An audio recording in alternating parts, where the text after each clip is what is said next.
வணக்கம் சொந்தங்களே! இன்னைக்கு நம்ம சேனல்ல பார்த்தீங்கன்னா, மஹேந்திரா 575டிஐ பூமிபுத்ரா சீரிஸ் டிராக்டர் சேல்ஸ்க்கு வந்திருக்குது.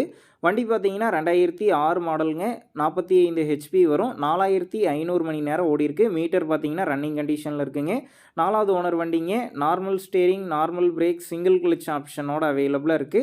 டயர் பார்த்தீங்கன்னா, ஃப்ரண்ட் ஒரிஜினல் டயருங்க. ஒரு 50% கண்டிஷன்ல இருக்கு. பேக் டயர் பார்த்தீங்கன்னா, டயருங்க. ஒரு 70% கண்டிஷன்ல இருக்கு. எக்ஸ்ட்ரா ஃபிட்டிங்ஸில டாப்பு, பம்பர், ஹூக் பெட் எல்லாமே ஃபுல் ஃபிட்டிங்ஸில இருக்குங்க. இன்ஜின், கியர் பாக்ஸ்லாம் தெளிவா இருக்கிறதா சொல்லியிருக்கிறாங்க. வண்டியில பானட்டுக்கு மட்டும் ரீபெயிண்ட் பண்ணியிருக்கிறாங்க. நம்ம சேனல்ல உங்களுடைய விவசாய கருவிகள சேல் பண்ணணும்னு நெனச்சீங்கன்னா, நம்ம சேனல் எபோட் பேஜில என்னுடைய கான்டாக்ட் நம்பர் இருக்கு. நீங்க என்ன நேரடியா தொடர்பு கொண்டு உங்களுடைய விவசாய கருவிகள நம்ம சேனல்ல சேல் பண்ணிக்கலாம். வண்டியில பார்த்தீங்கன்னா, கேஜுவல் மாட்டவே இல்லைங்க. டிஎன் 46 ரெஜிஸ்ட்ரேஷன் 2028 வரைக்கும் பார்த்தீங்கன்னா, எஃப்சி கரண்ட்ல இருக்கு. இன்சூரன்ஸ் கிடையாது. புக் பார்த்தீங்கன்னா, அக்ரில இருக்குங்க. வண்டி இருக்கக்கூடிய லொகேஷன்னு பார்த்தீங்கன்னா, நயினார்பாளையத்தில தாங்க இருக்குது. இந்த வண்டிக்கு விலைன்னு பார்த்தீங்கன்னா, ரூ. 1,82,000 சொல்லியிருக்கிறாங்க. இந்த விலையுமே நேர்ல வந்து பேசும்போது குறைச்சு பேசிக்கலாம்னு ஓனர் சொல்லியிருக்கிறாரு. உங்க நண்பர்கள் யாராவது மஹேந்திரா 575டிஐ பூமிபுத்ரா சீரிஸ் டிராக்டர் கேட்டிருந்தா, அவங்களுக்கு இந்த வீடியோவை ஷேர் பண்ணுங்க. யூஸ்ஃபுல்லா இருக்கும்.